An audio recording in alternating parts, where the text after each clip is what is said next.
So, Muriel, thank you for giving me your time here. Tell me, I listened to you on the panel earlier today, and thought you did a great job. Tell me some of your thoughts on the workforce problem that we're dealing with today.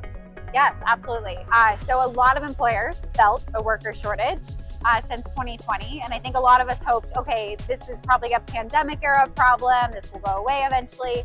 Unfortunately, that is not what we're seeing in the data.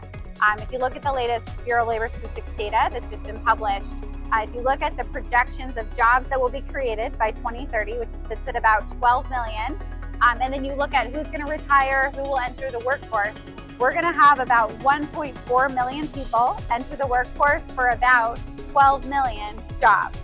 So whether or not you're a mathematician, the math is not mathing there. There are just too few workers for these jobs. On top of that, if you have frontline workers, which would be manufacturing, supply chain, distribution, all these folks, there's going to be a 20% replacement rate of those who retire and those willing to go into those jobs, is what all the data is telling us. Wow. So we have to do something differently to be an employer of choice in this context, but also to think about what are the ways we need to innovate to augment what our workers can actually do if we have a smaller workforce pool to pull from. And with that, tell us how Anthill is going to help solve that problem. Yes, so there's actually one more layer to this, which is during this time, as we're adopting all of these advanced technologies like robotics, every time we do that, we still have workers on the floor with those tools, and they need to learn an entirely new set of skills to work alongside these innovations. So every worker has to be really, really good at learning. The best companies, the companies that will stay alive, are going to have a learning culture where folks are always learning.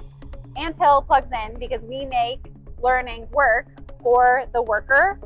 So we are an AI-based platform where essentially we help set up a kind of library of all the knowledge base of an employer. So that could be manuals of all the robots you've bought, or safety manuals, your OSHA requirements, whatever it is. We put it in this bank, and then you can actually type a prompt of design me a training for the latest security compliance that I need for my workers, and it will automatically spit out a training for you. You can enroll folks, get them engaged, and we actually deliver this in these bite-sized interactions that we know frontline workers actually use, auto-translated over 75 languages, and then delivered on any kind of device, even a flip phone, so you can actually include everyone in that.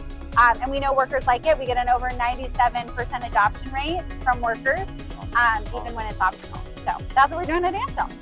and that bank of data that we're putting our data into, that's our data, right? You own that data. It does not write into our model at all. It's your own private model actually that you're creating as a company, which I think is what is really important, because we don't care what all the data on the internet is. So that's messy. That has lots of different bias in it. What we care about is how can we be best as an organization with the tools we have. That's going to look different for every company. Right. So we really believe in, like, you own that data. That is your company knowledge. Whatever conversations your employees are having on the tool, that's your transcript, that's your insights about your workforce. Well, I am super excited about your product and what you're doing, and congratulations on winning the pitch today. Thank you. Thank so, you. Best of luck to you. Thanks. Yeah, wonderful to meet the team at Envizion.